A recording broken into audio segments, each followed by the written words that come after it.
Good afternoon, everyone, from Singapore here, and wherever you may be, good morning, especially to our distinguished guest speaker today, Professor Jonas Otterbeck, who's tuning in from London. Good morning to you, and wherever you may be, good evening as well.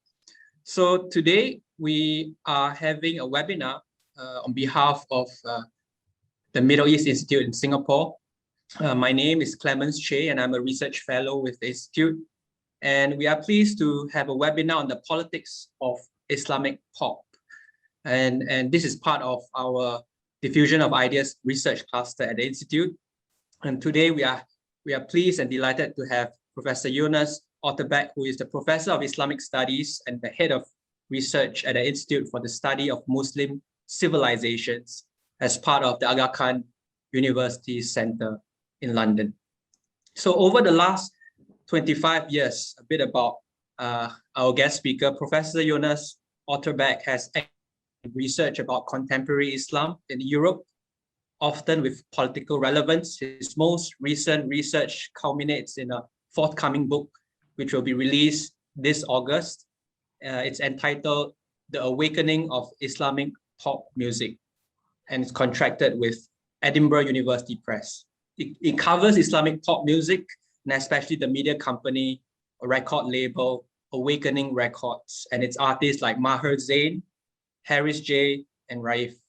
He also has an interest in research on music censorship and an engagement for artists' right to expression. And he has also published widely on the situation on Muslim pupils in Swedish schools, the identity constructions of Muslim youth, and their understanding of Islam, the representation of Islam and Muslims, revivalist discourse, active citizenship among Muslims, among other topics. So today we are very glad to have him to deliver a guest lecture here, a bit about his upcoming book, which will form, I'm sure, an integral part of today's webinar, but not solely confined to the themes in his book. It analyzes the contribution of popular music to the development of contemporary interpretations of Islam.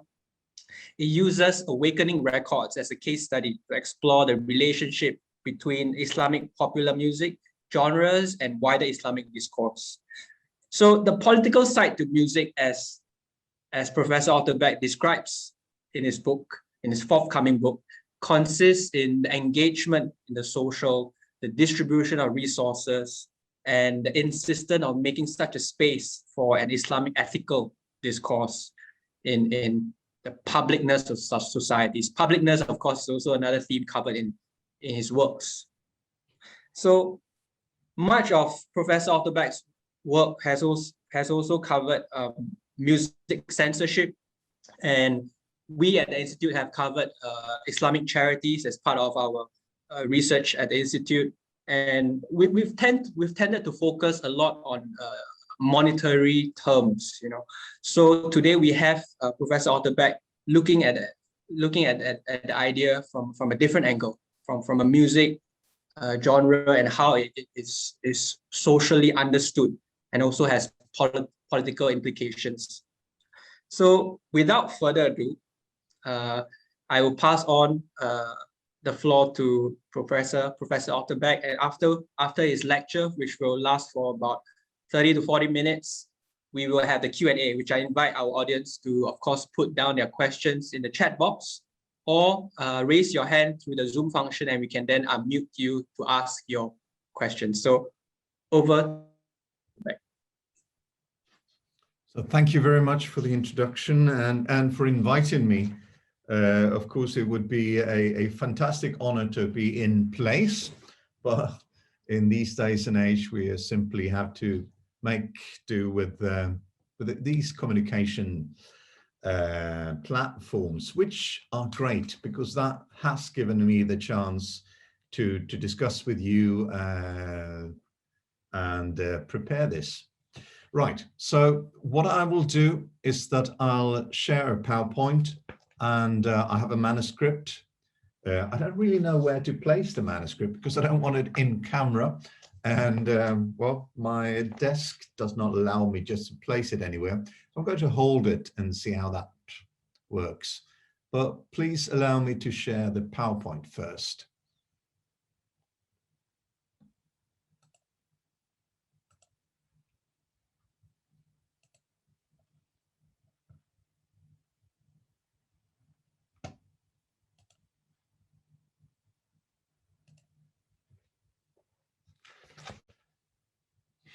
like this. So the politics of Islamic pop then. And I'm going to first take you to this slide with a structure that I call layers in this case. And the idea of layers, I picked it up from a book. It's to sort of go through different layers of your empirical material and see how the different layers together will build up something larger than the individual argument. So there will be a background about the company awakening and about Maher Zain. And then I'm going to build it up from the first record he issued, a specific song, and then the question, who are you musicking with? And then I'll go into ethics and politics. Now, musicking might sound like a strange word, but I'll explain it more eventually. So Awakening is one of many Islamic media companies that has sought to meet the challenges of modern popular culture by appropriating modern culture's forms and transforming the content. Awakening has emerged as one of the most important global corporations in terms of pop music inspired by Islam. So if they get to describe themselves, it sounds like this. Awakening is a pioneering global Islamic media company that has achieved outstanding success in music production and publishing. They seek to educate and entertain within a framework which is innovative, inspiring, and influence social change. The Awakening team are committed to a vision that fuses creative flair with Islamic values and which promotes entrepreneurship in culture and arts in a contemporary and dynamic manner. This is how they would like to see themselves, and yet it holds some truth. They have been very successful. As of 2018, they have, for example, produced more than 400 songs, 60 music videos. 2016, they reached 1 billion views on their official YouTube channel. In early 2019, they reached 3 billion, and today is 4.3 billion views. They have sold more than 5 million albums, have a number of platinum records. They have arranged more than 1,500 concerts and raised more than 25 million USD in charity. So in short, they have been busy, and it's not even their only trade to do music. It all started in 2000 with two young London-based men, Sharif Bana and Wali ur Rahman, when they tried to get a book on Muhammad's life published that Sharif had written when he was only 16, encouraged by his father, who is a Hanafi scholar and tafsir expert. The book the book audience was teenagers. This is the cover. In 2000, this one was printed, the Seerah of the Final Prophet, and all copies, all 5,000 copies sold within 12 months.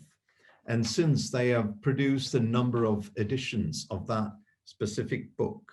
But as it took off, they were joined by two other young men, Bara Khareji, a student friend of Sharif's, and Wasim Malek, an American Lebanese engineer who had befriended Sharif when he had noted the book. They registered together, Awakening, and went into business together. All of them had a background of being active in Sunni Muslim circles, and not all, but most of their dads were too. From the beginning, a key idea was to increase the quality of Islamic media products. Better paper, better print, nicer covers, more considered layouts, and so on. The company struggled the first years. They published books and audio CDs with religious lectures and also actually Muslim stand-up comedy that some people found really hard to stomach. None of these products secure the company financially. On the side, Sharif Bana and Bara Khareji were engaged in community work of various sorts, including working with youth, and according to them, acquiring an understanding of what youth lacked and wished to find in Islamic communities.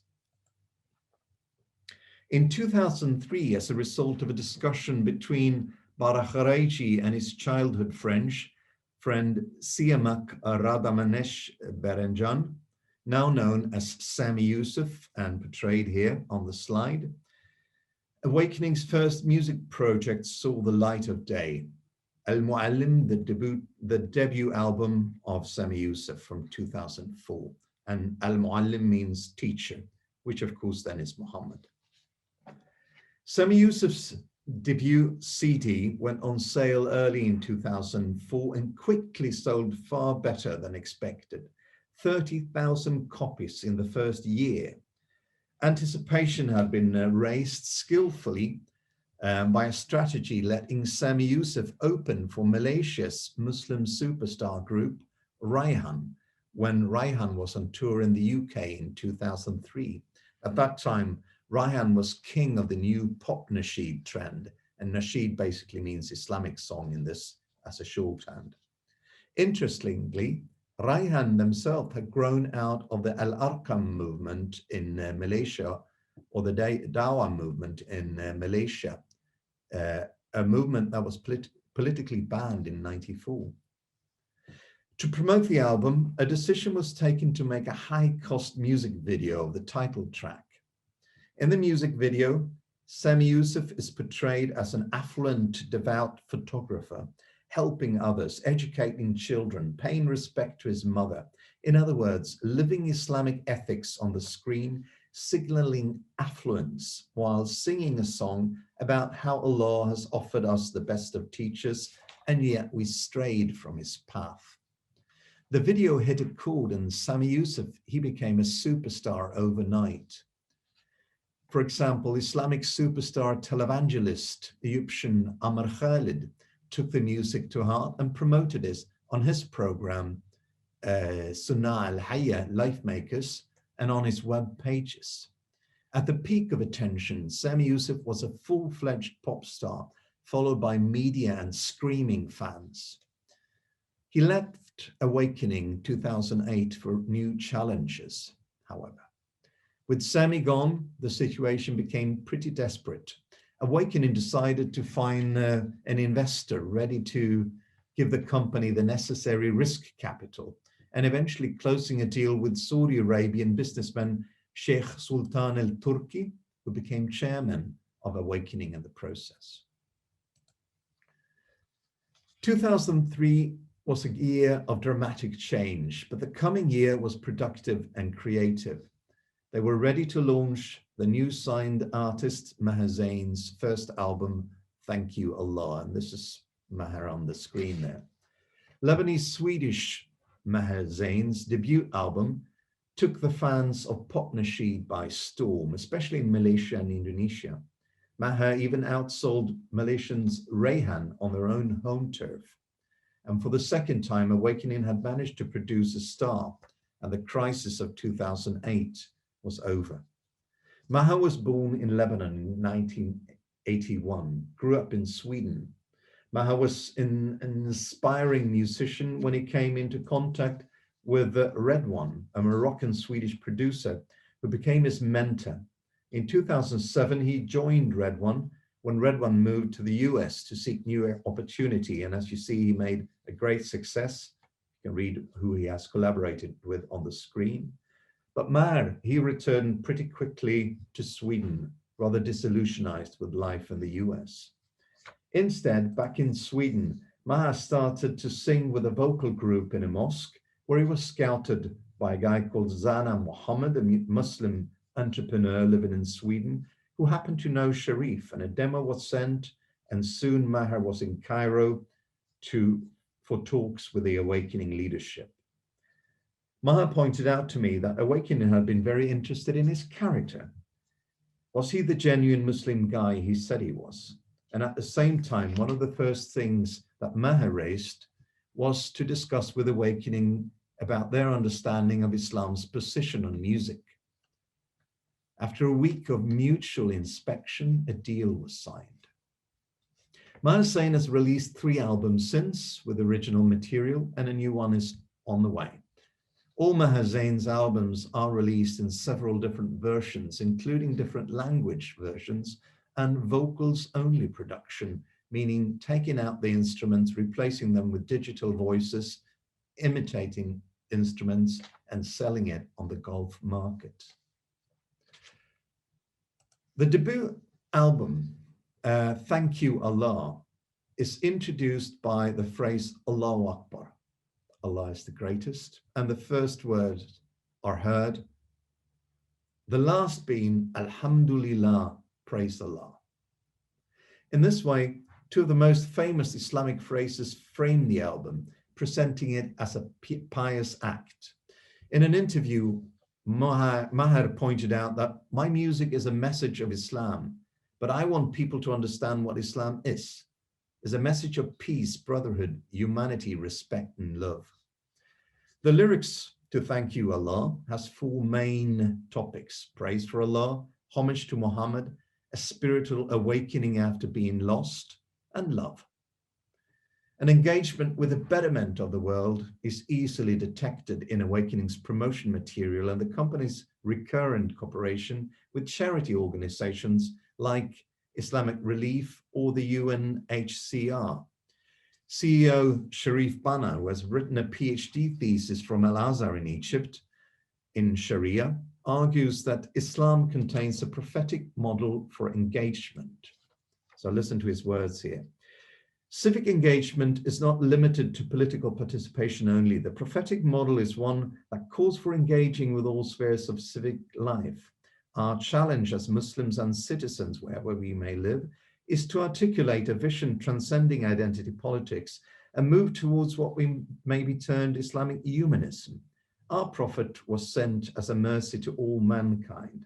His was a message rooted in ethics and human dignity.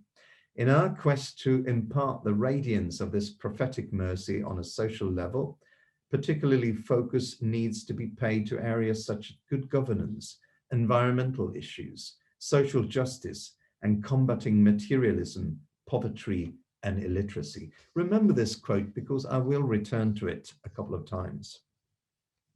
The importance of civil engagement can be heard in the songs of several Awakening artists. Now, I'm going to move to a specific song called Palestine Will Be Free. The political, ethical authenticity sought by artists and Awakening is at times made clear and explicit. So let me dwell on this song, Palestine Will Be Free. The description will be the springboard to discuss the political engagement of Awakening. The music is written by Maher Zain together with Egyptian Awakening artist Hamza Nameire, with lyrics by Maher and Bara Khareji, who heads Awakening Music. Bara, apart from having a BA in law from SOAS in London, also holds a BA in Islamic jurisprudence from Al-Azhar. Bara grew up in a devout family with connections to political Islam, and his father is the well-known Tunisian politician Rachid Ghannouchi, starter of the Nahda party. So let us examine the lyrics, the music and its accompanying music video, and then trace the genealogical layers of these. The lyrics, and I'm not going to read this, so you can read them parallel to what I'm talking. The lyrics do not call for military resistance, just for people to rise up in dignity and refuse to be suppressed and refuse to countenance the repression of others. Rather than making explicit reference to religion, well, there is one actually, your soul will always be free, towards the end. The text queries, what happens to our human rights? What happened to the sanctity of life? Appealing to global community to take responsibility, referring both to human rights and to moral positions. Still, the song stressed suffering, nationalist nostalgia, resistance, dignity, and the refusal to bow down, much in the way that political nasheeds, that is Islamic songs, do. And I'll return to this later. Now I'm going to stop sharing for just a second here, or rather I'll do like this. And I'll play you a snippet of the song.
each other that this day will be the last, and tomorrow we all can go home free, and all this will finally end. Palestine, tomorrow will be free. Palestine, tomorrow will be free.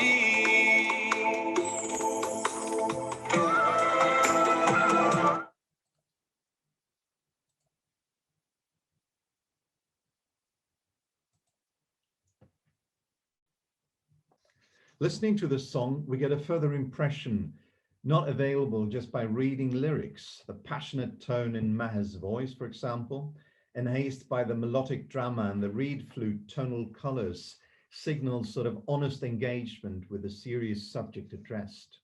The drum intro is a couple of bars in 8/8. It's a military sound to it. I perceive it as belonging to the Palestinian side, sort of ushering in the resistance. Putting lyrics and the song in the context of the album, a layer of deep, devout engagement in Islam is added, even if the lyrics of this particular song does not mention Islam.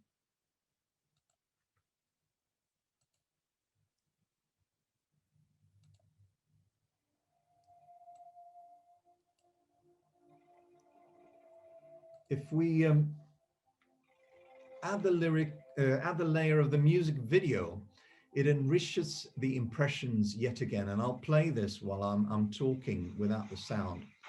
The animated video shows the heartbreaking imbalance between Israeli tanks and stone-throwing children and youth.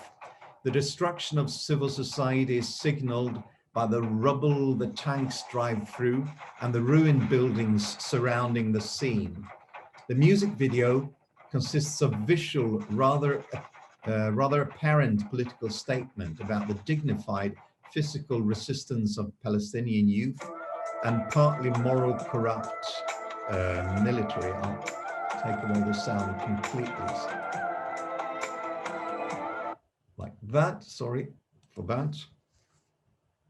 The music video uses the iconic image after a while of a lone person, in this case a small girl, facing a tank, causing the fighting to pause for a while. The video is the only one where Maher appears without a headgear. He's not smiling his characteristic warm smile, and it adds to the drama that he is not fashionably dressed as in other videos. While references to Islam are absent from the video, the lyrics, the video contains a scene which we just saw where a tank-driving soldier purposely blows a minaret to pieces. Towards the end, we will see the ruined minaret again. That can be seen in the top left corner when a tank driver stands down and drives off, and the camera focuses on the face of the girl who won a small victory. The song is introduced differently in the animated video. The sound of war are amplified, including the roars of jets attacking, strafing civilians and firing rockets at school buildings with children inside, among them our girl hero. After this, the song proceeds as on the record, apart from the occasional bomb blast that is enhanced from the video. When the video was launched, both Bara and Maher highlighted the message of peace and the importance of ending violence and bloodshed. In an official press release, Maher said the following: "It was during the bombing and attack of Gaza in January 2009 when I was moved to make a song about Palestine. But my first aim for making the track Palestine Will Be Free was to remind myself and everyone else that it's still going on, and that we should always give at least one thought every day to these human beings, who are just like us. Their only crime is that they're born Palestinian, and who has any control over where he or she are born.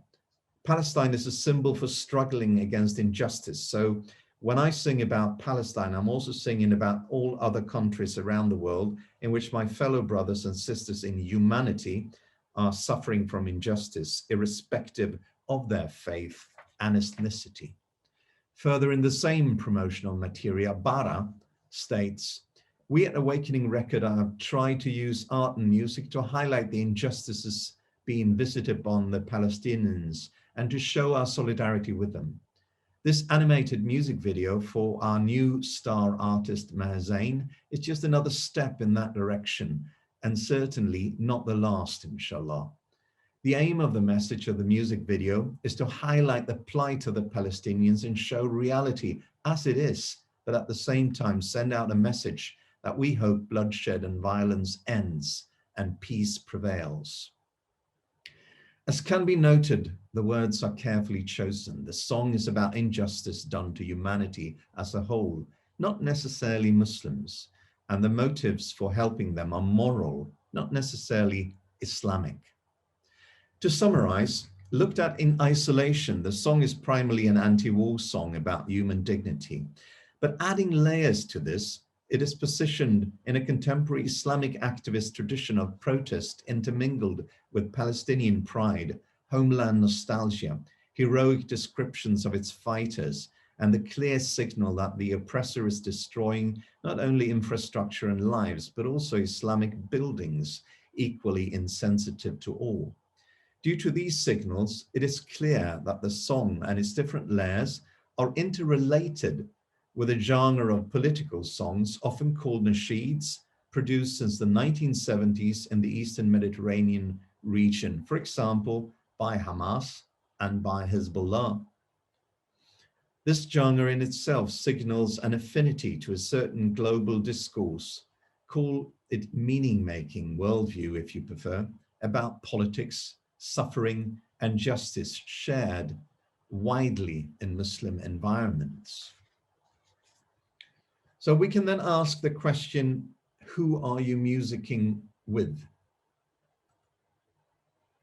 Okay. To have a political function, lyrics do not have to contain political statements. In fact, a song by an acclaimed artist might work as well. At times, lyrics that are too explicit will only be censored or cause arrest. Some caution is often called for, and ambiguity does not lessen the potential value of a song. If we distinguish between social movements and social movement organizations, we gain a tool enabling greater precision. While the latter have an organization and an operational unit, with a cause, a social movement is rather more loosely construed. According to Della Porta and Diani, social movements are essentially informal networks based on shared belief. They have participants, not members. Individuals act from similar cognitive maps,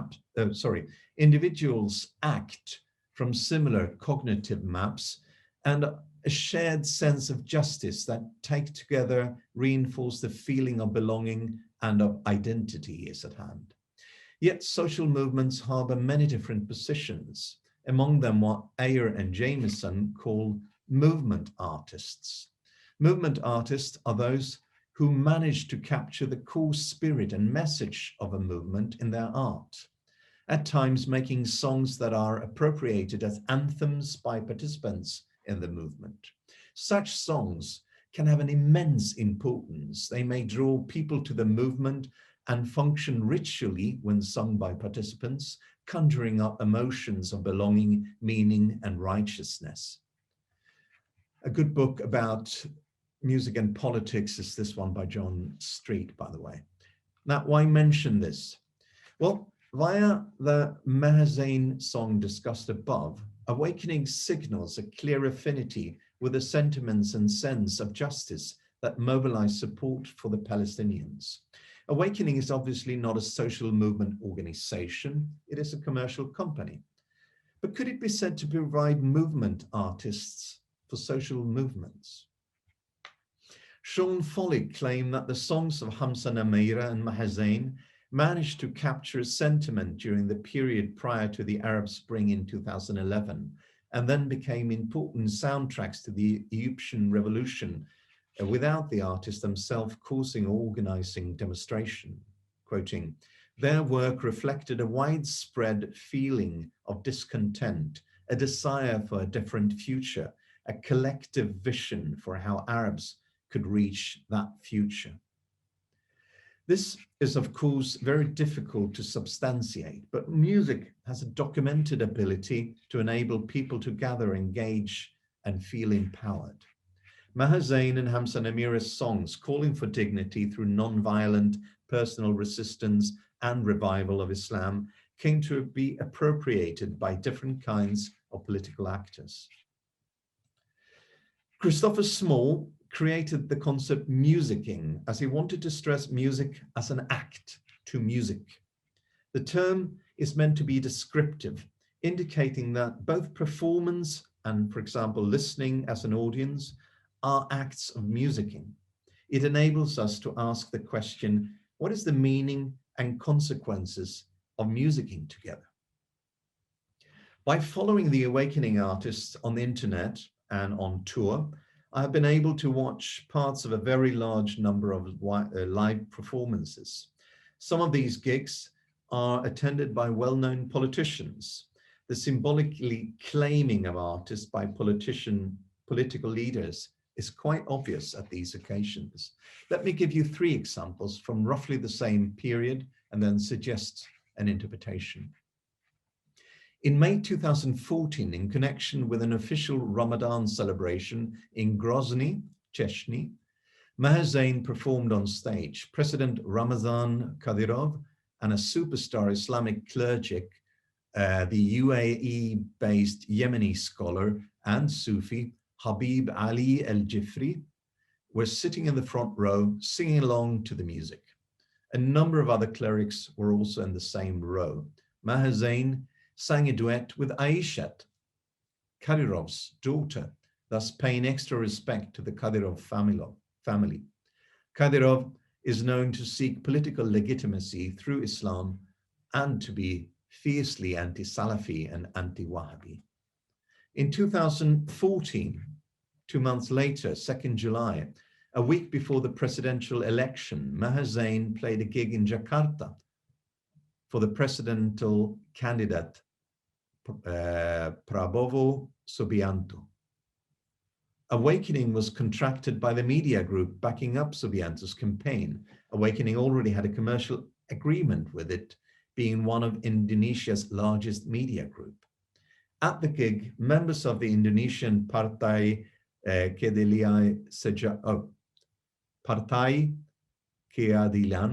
Sejahtera, sorry for my pronunciation, Prosperous Justice Party, which was supporting the candidate, were present. The party supposedly drew its supporters from the Muslim middle class, especially in Jakarta, and is presented as moderate, even though its critics suspect a hidden agenda. In the middle of the Maher Zain song, Maulaya, the politicians in the front row and their aides took the stage dancing, breaking Awakening's carefully upheld code about not dancing on stage for moral reasons. This appropriation of the central stage pushed the musicians, including the singer, to the background, and the politicians stayed for quite a while. Towards the end of the show, Maher politely expressed support for Prabowo, who, by the way, was not elected, but you might know that. During a discussion of the above with CEO Sharif Banna, he observed that Awakening engagement was not with a political element, but with a business partner, Indonesia, meanwhile admitting that that's when the line sometimes gets blurry between politics, media, and art. He further stressed that Awakening consciously avoid political groups and Islamists, that's his words, and its artists do not play for specific religious groups driven by an ideology. Awakening may engage with these, but does not want to be a vehicle for them. Still, at a show in Turkey in April or May 2015, Maher left the stage while still performing a song and went to the first row to embrace the Prime Minister Recep Tayyip Erdoğan and remained with him for a while. Erdoğan later addressed the audience. The concert was arranged by a Turkish students' union. The bond between Awakening and Erdoğan has been nurtured over time and has, among other things, resulted in a presidential campaign song celebrating Erdoğan, Hasat Vakti, Harvest Time, recorded by Maher and released in the summer of 2018. Earlier the same year, Maher sang his song Palestine Will Be Free at the rally Zulme Lanet Kudüs e Destek, Damn the Oppression, Support Jerusalem, headlined by Erdoğan in support and solidarity with the Palestinians. What do these three cases have in common? Political leaders and organizations searching for legitimacy through Islam are celebrated or allowed to connect to Awakening's artists, in this case, Maher Zain. These are not just any occasions where some powerful people happen to be present. These are sought by political actors to give them legitimacy. Awakening is contracted to provide entertainment, accepting the possible association with open eyes and prepared praise and salutations. Does this mean then that Awakening should be viewed through the prism of a certain type of political Islam? Well, no, it's not that simple. To start with, Awakening organizes concerts in a large variety of settings.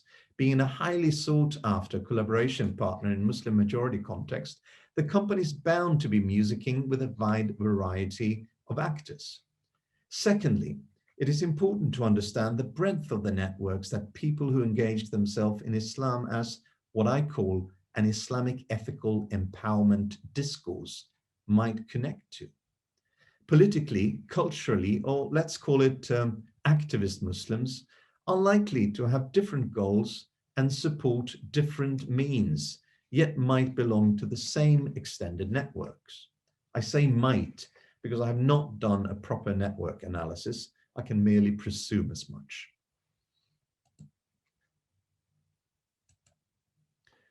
Asif Bayat stresses that many with a strong social engagement are not really interested in meddling with party politics, as they tend primarily to seek to influence, and I quote, civil society, behavior, attitudes, culture symbols, and value systems.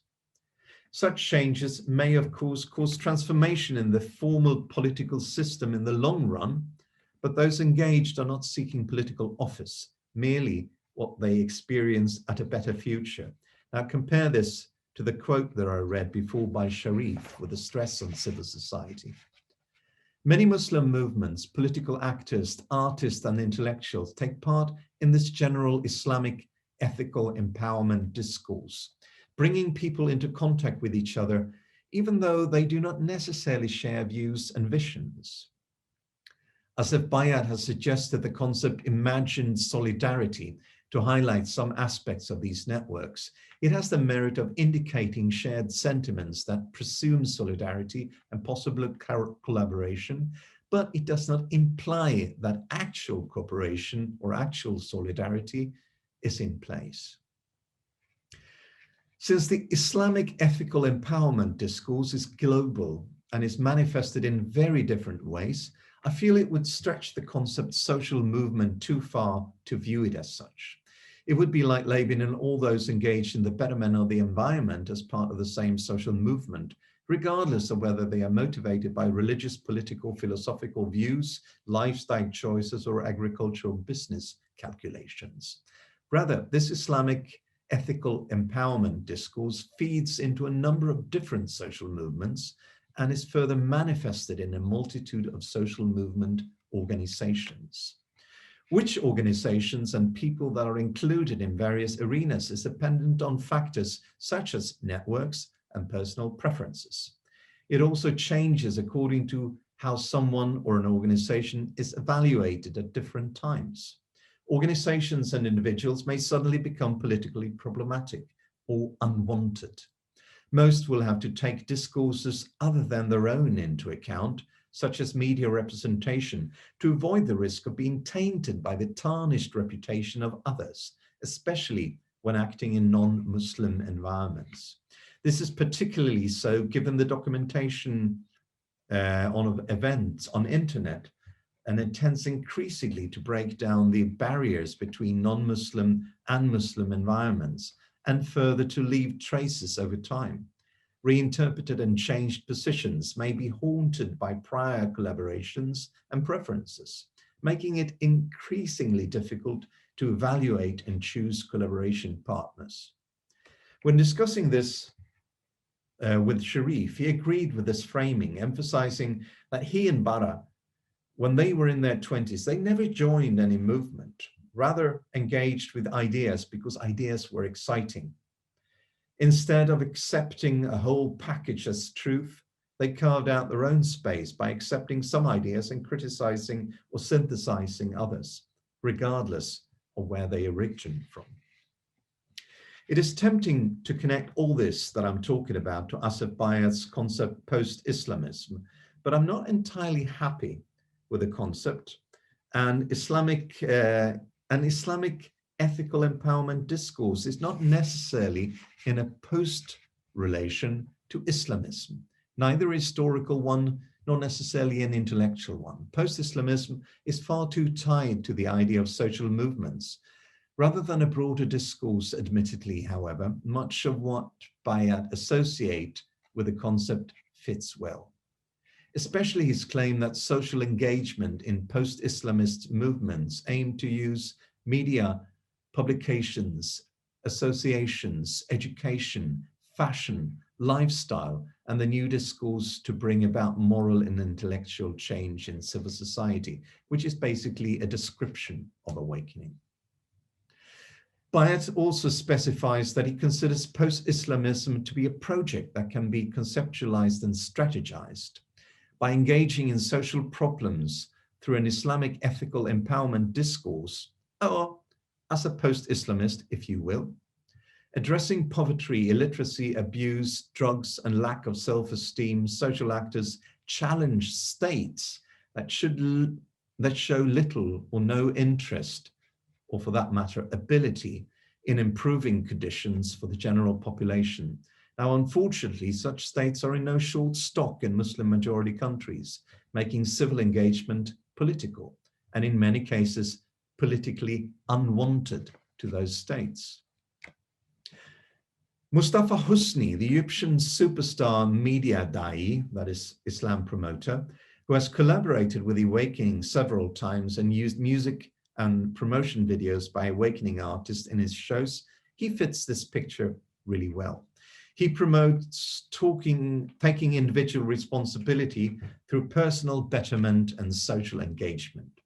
He's a prominent voice in the Egyptian publicness and has an international following. In his lectures, he approaches Islam holistically rather than through legal rulings on details. This is a very broad trend among the contemporary Islamic intellectuals that complements a stress on ethics, not on fiqh. Yet, Mustafa Husni is not the leader of social movements, rather, he's part of a broader Islamic ethical empowerment discourse shared with post-Islamists and others. I'm going to give you one final example, a rather long one, and then I'll wrap up. This general Islamic ethical empowerment discourse is manifested, among other things, in Islamic conferences. And at conferences, you would like some entertainment, would you not? As an illustration, let us examine the guest list of the Revival of the Islamic Spirit Conference in Toronto. It began in 2001. Some of the noted guests in 2009 were Habib Ali al-Jifri, the scholar who sang with President Kadyrov, Hamza Yusuf, one of the USA's most well-known Muslim scholars, singer Yusuf Islam, Maher Zain, Sohaib Webb, who has released audio CDs with Awakening, Egyptian superstar televangelist Amr Khalid, who has aired music by Awakening on his show, theologian Tariq Ramadan, who has published books through Awakening, Abdullah bin Bayat, Hamza Yusuf's teacher, who has appeared in many connections with Awakening, and Attallah Shabazz, the oldest daughter of Malcolm X, an acquaintance of one of the Awakening founders. Over the coming years, many of these returned as invited speakers, and musicians and others would join, while for several of them, this was not their first appearance. Sami Yusuf performed in 2010, as did Malaysian Rehan. 2011, Shia intellectual and Sufi Said Hussein Nasser made a speech. Sami Yusuf was at the same conference, and later he put some of Nasser's music, Sufi poetry, to music. Outlandish, who had collaborated with Sami Yusuf during his awakening days, also performed at the same conference. 2012, Masood Curtis of Awakening, Raihan and Sami Yusuf performed, and speakers included, among others, Mustafa Ceric, at the time Grand Mufti of Bosnia, and a publicized, however never published, Awakening author. So they have said that they're going to publish him. Journalist and Muslim celebrity convert Christiana Bakker, whose biography had been published by Awakening. In 2015, Daoud Wonsby, who had appeared on one of Awakening's records, performed singing a song together with Yusuf Islam, and Daya Mustafa Husni, who I just gave the example, who had collaborated with Awakening, lectured. And I could have gone on like this. At every convention, the Awakening staff as network, according to conference arrangers' promotion videos, over 20,000 have attended the conferences each year. So there's quite a lot of people there. Of course, this is not the only large conference. Awakening artists headline a number of conferences each year. Awakening is an active part of extensive networks spanning the globe that gathers Muslims engaged in an overall Islamic ethical empowerment discourse from most walks of life. As of now, Awakening has not been vilified by many. Rather, Awakening is a sought-after collaboration partner with which you may want to be seen, but Awakening takes risks through its civil engagement. Being associated with Islamic political movements or leaders of social movements might backfire. Sharif Bana claims that Awakening navigated the risk fairly well up until around 2013, but as a result of geopolitical change, much has altered, and it's now more important to be careful about collaboration partners, while past may come back to haunt you. In a discussion 2014 with a Human Appeal employee, as a charity organization, he pointed out that the organization have been doing thorough background checks on potential collaboration partners in the last 7 years in a way not done before, something that has become a necessity if you're engaged in Islam, have become public in a new way through the internet.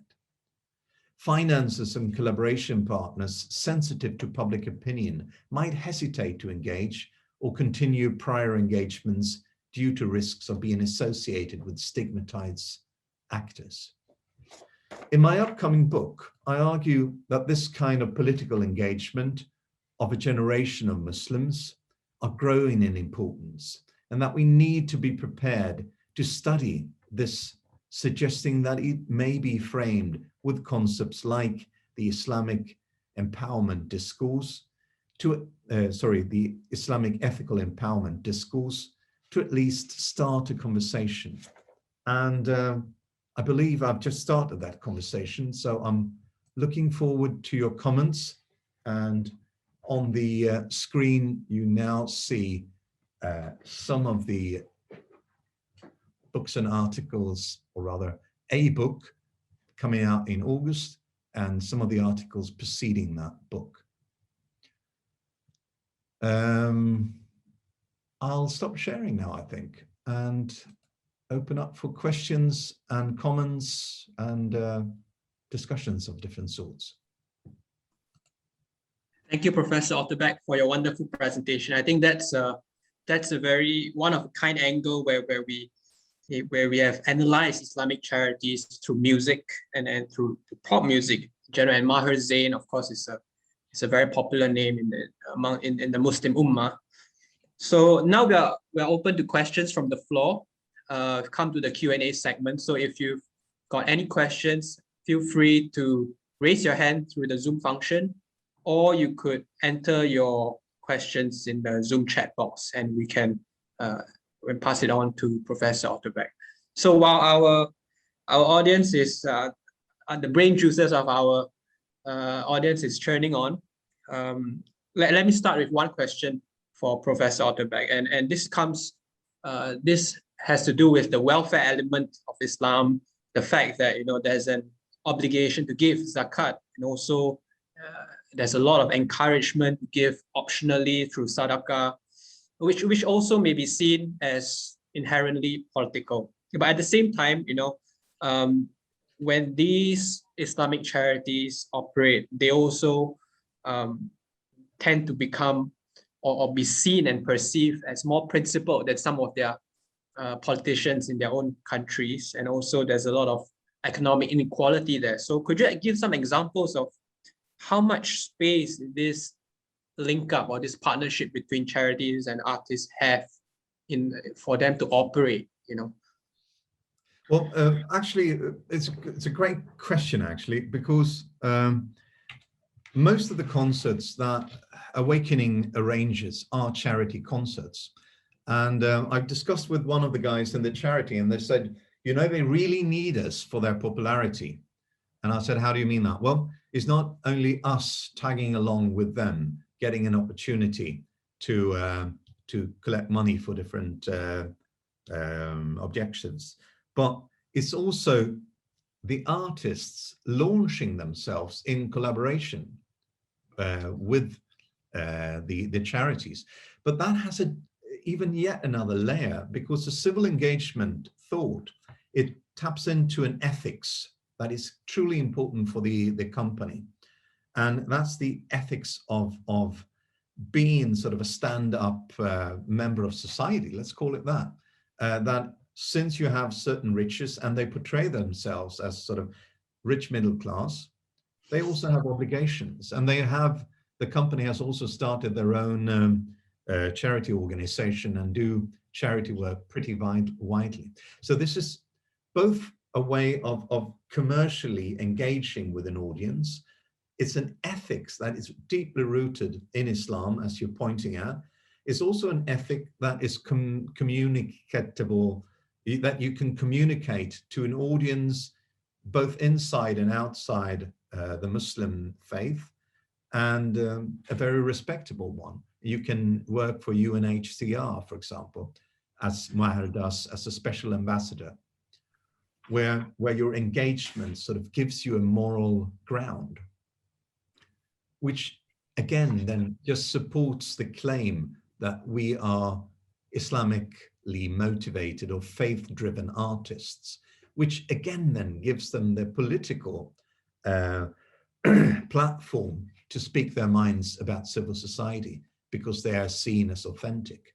So charity ties into this very, very much. And then again, which charities do they cooperate with? Quite a number of them have that kind of Muslim Brotherhood background, like Islamic Relief, who is wrong to describe as an Muslim background, Muslim Brotherhood organization now, but it definitely was started in those environments and still uphold a number of contacts. And so does Penny Appeal or Human Appeal, etc. But that's not least because anyone who was socially engaged in the 80s, 90s in anything with a Muslim background in Europe and had a Sunni background, they very often were informed by the Muslim Brotherhood or Muslim Brotherhood-ish movements, like the Turkish equivalent, the Moroccan equivalent, or the Tunisian equivalent. Yeah. Thank you for your very elaborate answer. We've got a couple of questions coming in, and probably I'll follow up with this question from Yo Chen Zhi about, his question is, how do record labels draw the line in such a gray area when there is a political element involved in some of their performances? And I think this makes reference to your earlier example where you showed the Indonesian presidential candidate Prabowo Subianto, where Maher had performed a gig at his before his campaign, and of course now he's defense minister and not the ultimate aim that he was hoping for. But I think this question really says, is looking for how do these record labels draw the line in such a gray area? And if I may, I would add one more question on top. And in comparison with, between this example and the one that you brought up earlier on Erdoğan, where Maher also performed, and he went down to embrace Erdoğan, as opposed to his his refusal to mingle with the Indonesian politicians on stage in the other example. So what, I mean, is there a reason for this, or was this, I mean, do you have any personal reasons, or what was this about? So two connecting questions for you there, Professor Otterbeck. Right. Please remind me if there's anything I forget. So I think let's start with a more theoretical angle to it, but I won't forget the question as such. I think that when we study political movements and when we study, in this case, then a commercial company, we very often study them in retrospect. We look backwards in time, but when they act, they never know what's around the corner. They never know if they're going to succeed with a campaign, if they made the wise choice or not. That is visible afterwards, after the fact. So one of the benefits of studying, but also one of the plights of studying a company in existence that is developing all the time, is that I can see how they just wing it, basically. They take a chance, and then afterwards they say, uh-oh, that wasn't the smartest move. So they made quite a number of mistakes. So I discussed with Maher why he didn't engage with the politicians, but he was puzzled because it was not sort of prearranged, and they went up and danced. And according to Maher's morals and ethics, he can't dance on stage because dance is sin. So his bodily movements have to be sort of restricted when he sings. He has over the years managed to have tricks of the trade filling up the stage, but in the beginning he's rather stale, actually. He's just standing around in a suit looking like a professor at a conference and with a microphone walking around on stage. And when they then breach the protocol by being part of another culture where it's not problematic to dance, because it's not sort of a general thing everywhere in Islamic Sunni revivalist circles. In Malaysia, Indonesia, the audience dance in a way that the audience do not dance in Europe. In West Africa, when they play, the audience rarely dance, but not in Morocco. They prefer to sit. And it's very gendered also, who can do what movements. And in this case, a number of female ADs also went on and danced. So Maher was flabbergasted. He didn't know what to do. So he felt pushed up the stage, ended up just by the keyboard player and finishing the song, and eventually they moved down the stage. And he was criticized for this in media. And he was not very happy about that because he was simply taken by surprise. When it comes to the Erdoğan example, this was planned. So he went down, he knew what he was doing, Erdoğan was prepared, they hugged. So that's a different situation. When it comes to the company's strategies then, well, they try to strategize what can they do, what can't they do. But since, as I mentioned towards the end, collaboration partners might be reevaluated 2-3 years later. And then there is the collaboration. So can you look into the future? No, you can't. So the situation with Muslim Brotherhood is very clear. For example, they published quite a lot of Syrian Muslim Brotherhood literature in the beginning of the 2000s. They don't do that anymore. But they still have that. I mean, the books are still there, and some of them are still in print. So they haven't sort of taken a distance to it. Equally, a good example is the artist Hamza Nameira. Now, Hamza was picked up in Egypt, made his first record with Awakening, and then I think he produced 3 with Awakening. And his songs were picked up by a number of people. The librarian at AKC, where I work, is Egyptian. He's in no way associated with the Muslim Brotherhood or anything like that. He loves the songs.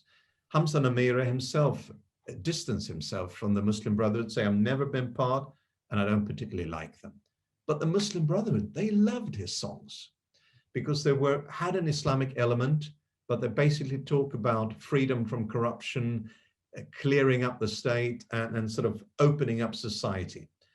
And the secular middle class, even the metal heads in Egypt and the Islamists, they basically want the same thing. So they can use it as a song. I assume that most Muslim Brotherhood people will not go around humming metal tunes, but that's just my prejudice. But Hamza Namira was sort of the perfect crossover. He covered all the bases.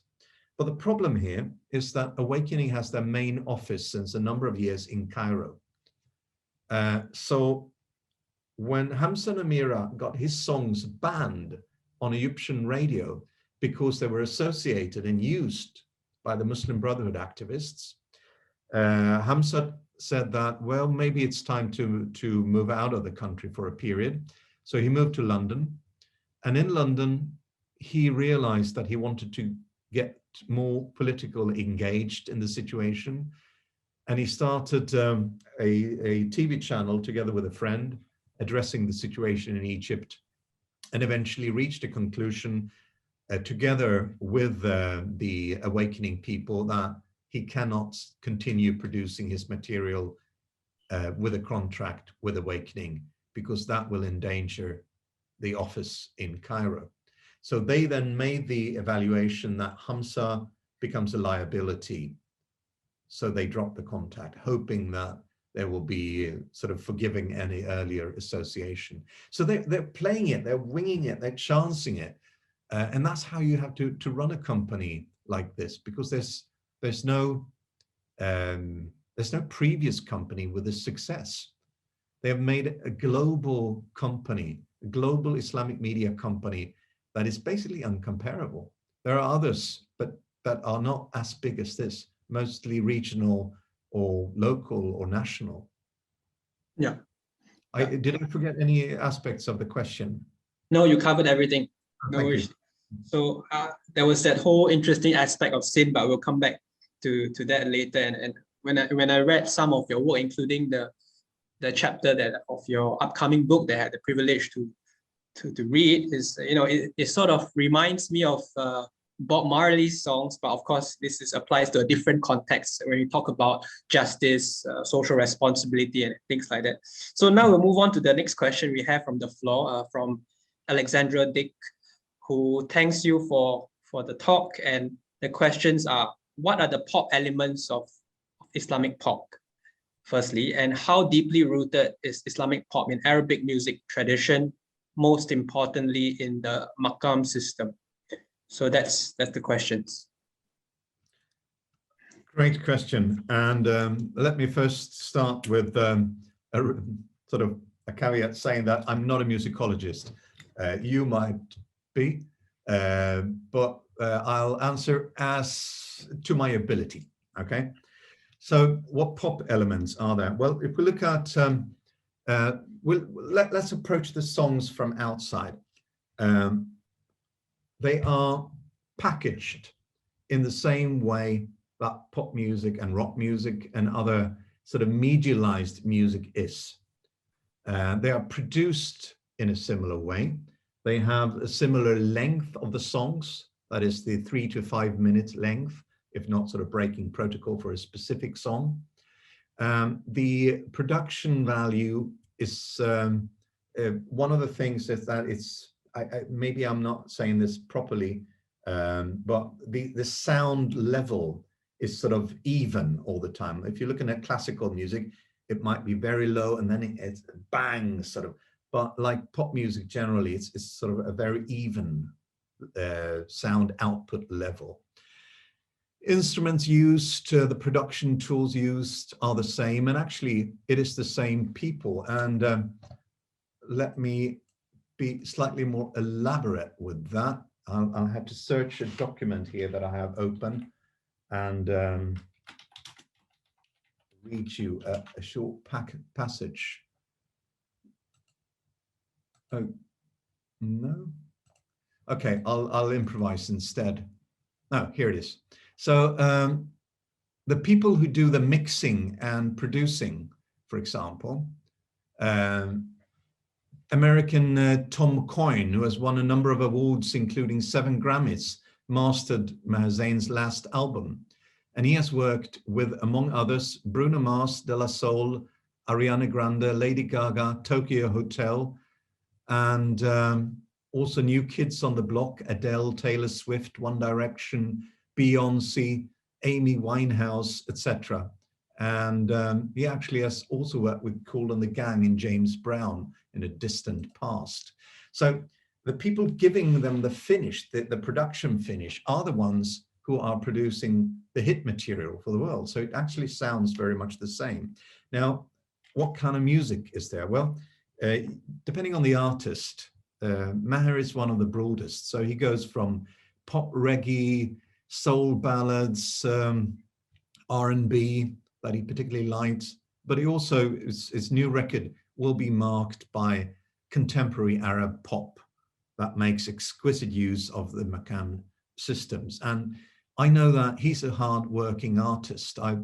Maher is, and we have sort of a secret language together because we're both Swedish in that sense. He's Lebanese Swedish, I grew up in Sweden. So we can speak Swedish to each other, and when on tour, we've been chatting about quite a lot, and I know how hard he works with his voice. He started out as a keyboard player who could sing, but then being staged all the time, performing, he realized that this is not going to go well with my voice if I don't train it.